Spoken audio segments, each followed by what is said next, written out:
I was 20 at the time, driving a vehicle that coughed more than it purred. I was cruising down Route 90 close to midnight when my engine sputtered, lurched forward, and then completely died on me. The headlights decided they wanted to quit too. I grabbed my phone, but had no bars. I threw on the hazards and waited. An hour passed before headlights appeared in the mirror. A black truck pulled up behind me, lights off, and slowly came to a halt. The engine shut off. Silence. I stared in my rearview mirror, but nothing moved. I assumed any second now the door would open. Nothing. Desperation got the best of me. I stepped into the cold, yelling out, "Hey!" No response. Finally, a door creaked. A tall, broad-shouldered man emerged slowly from the vehicle. From the glow of my hazards, I could see his wide grin.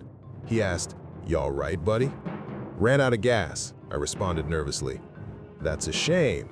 His smile started to send alarm signals. "Give me a hand with something, would you?" I hesitated. "I don't think I can." The man chuckled softly, then demanded suddenly, "Empty your pockets." My chest was clenching. "Empty your pockets," he repeated, only this time his smile widened. He got closer. The man lunged at me, his smile dropping. "Don't make me hurt you." Adrenaline kicked. I darted from the asphalt into the trees, running and zigzagging blindly. Heavy footsteps could be heard not far behind. And then I heard it. "I'll kill you," the man roared.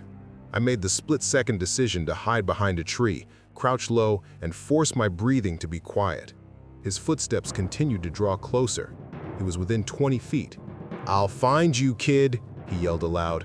I waited, frozen, heart hammering in my chest. I didn't move until dawn. I headed back to the road. My truck door was ajar, and my glove box was open. The man's truck was gone. That's when I saw it. On the dash was a crumpled receipt from my glove box that had been smoothed flat to write a message in a jagged handwriting style. It read, "Don't run next time, Jason." I was 19 at the time, driving late to dodge the traffic on my way home from school. About an hour in, the gas light came on and the needle sank faster than expected. The engine died. I pulled over. I grabbed my phone but had no bars. I turned my hazards on and waited. 40 minutes passed before someone finally showed. A dark sedan pulled up right behind us. A man opened the door, middle-aged with thin hair and glasses. He casually waved and called out, "You all right?" I barely peeled the window down to say, "I ran out of gas." "Sorry to hear that. Gas station's about 10 minutes from here. Hop in, I'll give you a ride." I decided to lock my car and follow him. His car smelled like mildew. There was a filthy child's car seat in the back with the strap frayed and sticky. A stuffed bear was lying upside down, with one eye missing. The man tried to engage in small talk, but the silence made him uneasy.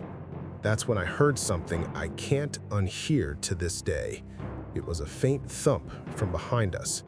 The man suddenly elevated his voice, talking in tangents as though trying to distract me. And there it was again. Another thump, only this time it was louder. What was that? It sounded like a muffled cry. I looked at him. His knuckles seemed to tighten on the steering wheel. There it was again. It wasn't a bump. It wasn't the road. It was a voice. A high-pitched, desperate voice screaming from the trunk. I slowly moved my hand toward the seatbelt latch. The vehicle began to slow down as we approached a small intersection, the red light stopping our progress. I knew this may be my only opportunity. I yanked the buckle free, shoving the door open and bolting into the below-freezing night. The man lunged across his seat, his fingers grasped my sleeve, but I pulled away. I sprinted away, seeing a gas station ahead. I crashed the doors and immediately shouted, "Call the police!" The officers arrived, but it was too late. The sedan was already gone. They found the vehicle hours later, abandoned behind a warehouse, trunk empty. One officer tried to conclude that maybe the noises were stress-induced. A week later, I got a text. My phone buzzed in response to a message from an unknown number. All it read was, "You shouldn't have left." It was a few months into my gap year. I was driving down a long open road. I hadn't seen any houses or gas stations for nearly an hour when I noticed my gas was nearing empty. My engine died. When I got out, I noticed a long line of what smelled like gas under my car. It must have been a leak. There was no reception.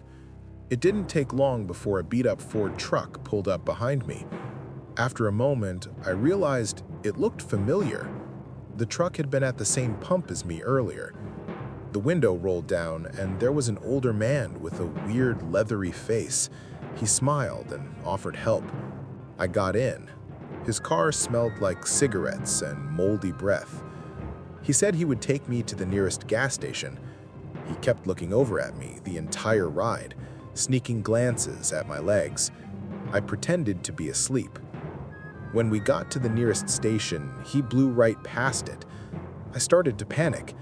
Luckily, we were coming up on a rest stop.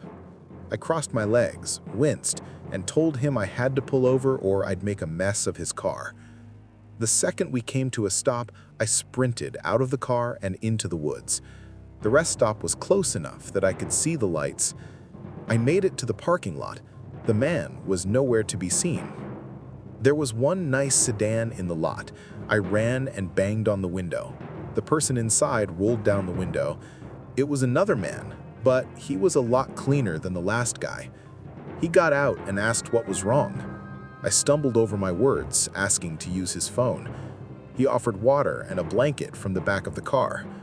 While waiting, I glanced into his car.